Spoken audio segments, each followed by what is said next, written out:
Indian education system एक ऐसी चीज जो एक बच्चे के 10-12 साल ऐसे बर्बाद कर देती है जैसे उस बच्चे ने पैदा होकर इंडिया की 10-12% जीडीपी गिरा दी हो और उस बच्चे के पेरेंट्स भेज देते हैं स्कूल। जाओ बेटा स्कूल जाओ, वही किसी पीटी चीजें पढ़ो, ए का स्क्वायर और बी का स्क्वायर, हमने स्कूल में पैसे भर दिए, जाओ तुम स्कूल जाओ। और स्कूल से आने के बाद अपना बस्ता उतारना मत, फिर जाना ट्यूशन में, वहां पे पढ़ना आगे के 2-4 चैप्टर और फिर वापस आना। मतलब बच्चे के बचपन की तो पूरी माँ बहन।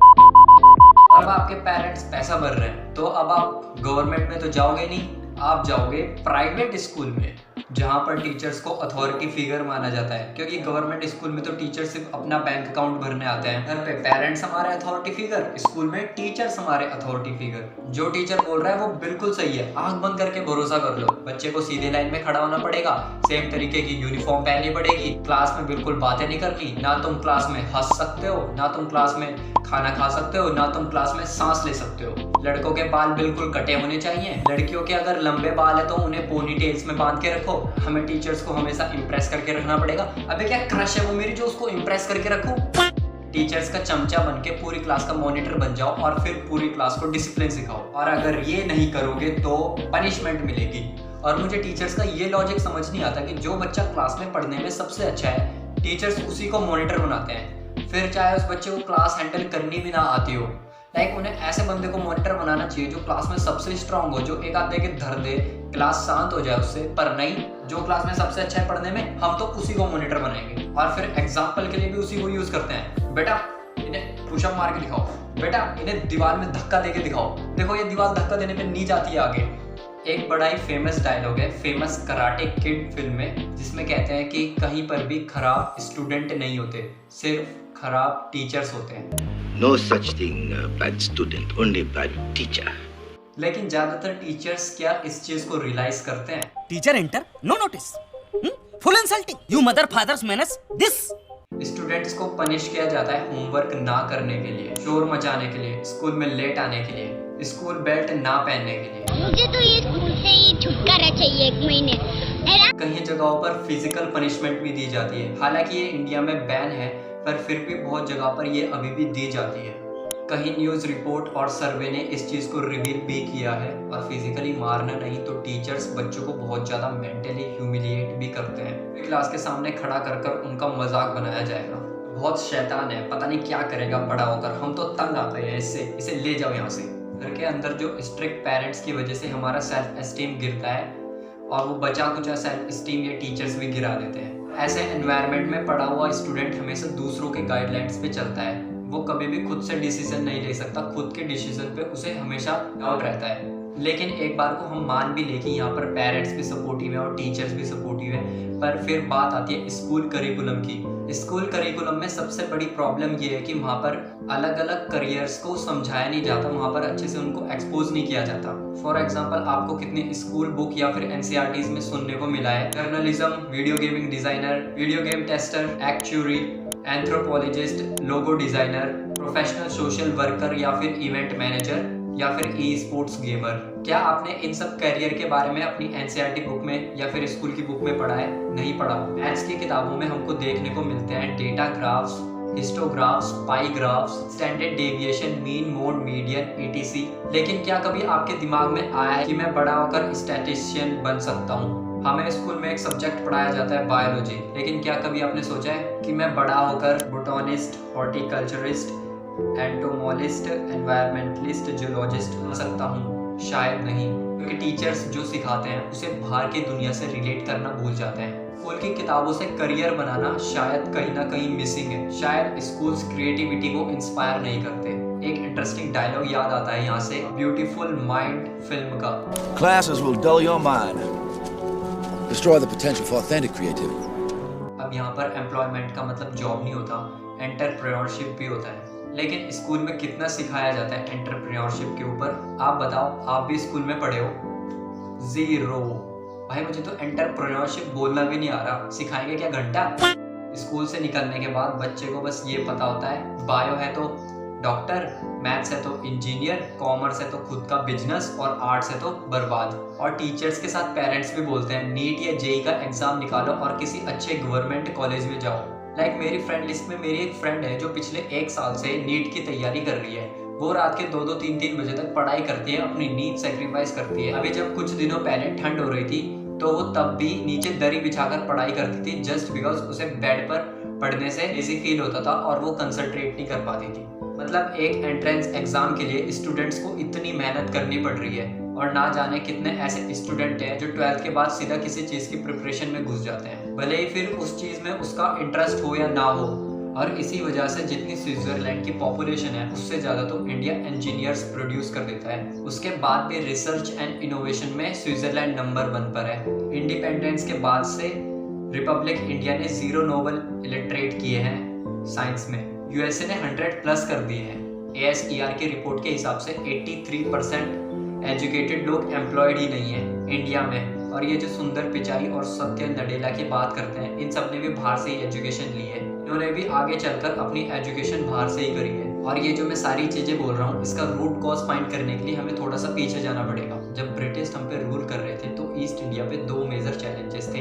पहला कम्युनिकेशन विद इंडियंस, दूसरा उन्हें वर्कर्स की बहुत ज़रूरत थी। तब थॉमस बेबिंगटन ने हमें इंग्लिश एजुकेशन एक्ट ऑफ 1835 दिया, जिससे उनके दोनों पर्पस पूरे हो गए। पहला, उनको बंदे चाहिए थे जो डेस्क पे बैठे और चुपचाप अपना काम करे, ज़्यादा खिटपिट ना करे, क्वेश्चंस भी ना करे और ज़्यादा क्रिएटिव भी ना हो। दूसरा, कम्युनिकेशन इन इंग्लिश। इंग्लिश एक सबसे ज़्यादा बोली जाने वाली लैंग्वेज नहीं है, पर उसके बाद भी इंग्लिश एक लैंग्वेज की जगह क्लास बन गया है इंडिया में। रशिया, चाइना, फ्रांस, ये सब जगह में इतना ऑब्सेशन नहीं है इंग्लिश को लेकर जितना इंडिया में है। पुअर कम्युनिकेशन बोला जाता है अगर आपको इंडिया में इंग्लिश ना आती हो, जबकि इसका मतलब ये है कि अगर आपको इंग्लिश नहीं आती है तो कोई और लैंग्वेज आती होगी। 5 साल पुराना iOS या एंड्रॉयड वर्जन भी आज पुराना माना जाता है। लेकिन इतनी इम्पोर्टेंट चीज़ हमारा एजुकेशन सिस्टम इतने सालों से बस ऐसे ही चलते आ रहा है, उसमें बस कुछ 2-3 माइनर चेंजेस करने के बाद वो ऐसे चलाते आ रहे हैं उसको। हमारे एजुकेशन सिस्टम में रटने का कंपटीशन होता है, जो ज़्यादा रट लेता है उसके ज़्यादा मार्क्स आ जाते हैं। जिसके 95% संस्कृत में आया है वो भी संस्कृत नहीं बोल पाता, इवन रीड भी नहीं कर पाता संस्कृत को। और बेसिक हिस्ट्री होने के बजाय इतनी मोटी मोटी किताबें हैं हिस्ट्री की, जिसका कोई मतलब नहीं है। अगर आज की डेट में आपको कुछ पता करना है तो आप सीधा गूगल करो, उसके लिए आपको ये हिस्ट्री याद करने की ज़रूरत नहीं है। और हर एक गवर्नमेंट स्कूल में इंग्लिश का सब्जेक्ट है। 12-12 साल इंग्लिश सब्जेक्ट पढ़ने के बाद भी तक इंग्लिश नहीं बोल पा रहे हैं। और बिना किसी बुक को पढ़े एक 5 साल का बच्चा इंग्लिश बोलना सीख जाता है, क्योंकि उसको एनवायरनमेंट ही वैसा मिलता है ना। a+b का whole square is equals to a² + b² + 2ab। इसका रियल लाइफ में क्या यूज़ है भाई किसी को नहीं पता, ना प्रिंसिपल, ना टीचर, ना बच्चे। इसका मतलब किसी को नहीं पता, बस पढ़ाए चले जा रहे हैं। हो सकता है इसका कुछ मतलब हो, लेकिन आप ट्राई करके देख लेना, इसका मतलब किसी को नहीं पता होगा। हाँ, अगर आपने 2ab की जगह 3ab बोल दिया ना तो 50 बंदे मिल जाएंगे आपको अपने ऊपर हंसने वाले। किंडरगार्टन में जो बच्चों को गेम प्ले के थ्रू सिखाने वाली टेक्निक यूज होती है वो लाख गुना अच्छी है कॉलेज में इस रटवाने वाली टेक्निक से। जिन बच्चों के ज़्यादा नंबर आते हैं ना, जो वो छुपा छुपा के एग्जाम में लिखते हैं, जब वो रियल लाइफ में जाते हैं ना तो वो ज़्यादातर डिप्रेसिव रहते हैं और क्रम्बल करते हैं। हर किसी को सेम सिलेबस और सेम चीज़ें सिखाई जाती हैं बिना उसकी कैपेबिलिटी को देखे, और क्रिएटिविटी का तो दूर दूर तक मतलब नहीं है। अब एक लाइन से आप शेर, मछली, बंदर, चीता, हाथी इन सबको खड़ा कर दो और कहो कि पेड़ पे चढ़। बंदर तो आसानी से पेड़ पे चढ़ जाए, और जो बचे हुए हैं उनको तो यही लगेगा ना कि वो किसी चीज़ के काबिल नहीं है। द्रोणाचार्य ने भी उनको उनकी स्किल सेट के हिसाब से चीज़ें सिखाई, ना कि उन सबको एक ही चीज़ सिखा दी। और हमारे एजुकेशन सिस्टम में ऑप्शंस भी नहीं है, सबसे ऊपर साइंस, फिर कॉमर्स और सबसे नीचे जाकर आर्ट्स, जिसकी तो कोई वैल्यू ही नहीं मानता है। और आर्ट्स लेने वाले को लोग इतना हल्के में लेते हैं कि उसकी कोई वैल्यू ही नहीं है, वो तो बर्बाद है। हर माँ बाप को तो इंजीनियर या डॉक्टर ही बनाना है। अगर कॉलेज वाले एक्स्ट्रा कोर्स रख भी दें तो माँ बाप उनमें उनकी एंट्री ही नहीं करवाएंगे, वहाँ पे उनका पैसा ही बर्बाद होएगा। तो फिर अब ऑप्शंस कहाँ से आएंगे? और बचपन से ही आपकी ट्रेनिंग स्टार्ट हो जाती है। माँ बाप, भाई बहन, रिलेटिव सब आपको कहते हैं कि अगर आपके अच्छे मार्क्स नहीं आए तो आपकी ज़िंदगी बेकार है, और आप अपनी क्रिएटिविटी और इंटरेस्ट को रखते हो साइड में और अच्छे मार्क्स लाना आपका गोल बन जाता है। अब आप अगर ये गोल अचीव कर लेते हो तो बहुत अच्छी बात है, दूसरे को जेलियस फील कराओगे, नीचा दिखाओगे। बट अगर इतनी छोटी सी उम्र में ये गोल अचीव ना कर पाओ तो सेल्फ डाउट में आ जाते हो। इतना बाहर वाले आपको नीचा नहीं समझते जितना आप खुद की नज़रों में गिर जाते हो।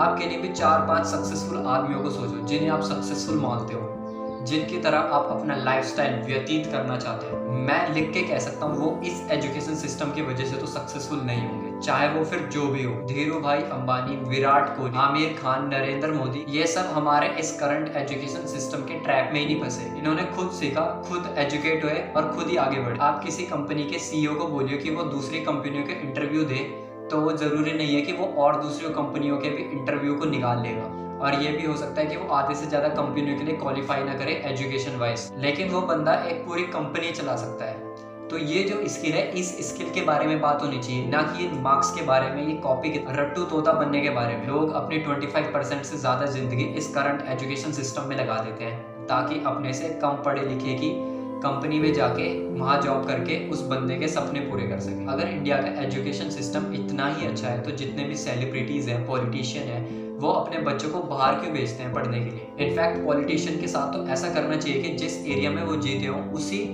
एरिया के गवर्नमेंट स्कूल में उनको अपने बच्चे डाल देने चाहिए, और ये चीज़ कंपलसरी होनी चाहिए, तभी वहाँ के गवर्नमेंट कॉलेज सुधरेंगे। 368 पियोन की जॉब के लिए 1.5 लाख ग्रेजुएट एंड 26,000 से ज़्यादा पोस्ट ग्रेजुएट उस जॉब के लिए अप्लाई करते हैं। IAS PCS की बात नहीं करता हूँ, वो तो एक पैशन वाली चीज़ हो गई है शायद, क्योंकि कुछ पीयर प्रेशर आते तो पेरेंट्स के प्रेशर में आकर एग्जाम दे रहे होते हैं। कुछ लोग 5-5, 6-6 साल तक गवर्नमेंट जॉब की तैयारी कर रहे होते हैं। उन लोगों को पूछेंगे कि क्यों कर रहे हो, तो वो कहते हैं कि जॉब सिक्योरिटी है। मतलब अगर आप वहाँ पे काम भी नहीं करोगे तो आपको तनख्वाह मिलेगी और पेंशन भी मिलेगी। और ये सारी काम चोरी वाली चीज़ें इसीलिए दिमाग में आती है क्योंकि जो हमारा करंट एजुकेशन सिस्टम है वो इतना कॉन्फिडेंट ही नहीं है कि उस एजुकेशन सिस्टम से उठकर कोई बंदा अपनी कोई कंपनी खड़ी कर सके। तो अगर आप भी चाहते हो कि इस एजुकेशन सिस्टम को चेंज किया जाए तो वीडियो को लाइक करो। Sorry, it's DJ.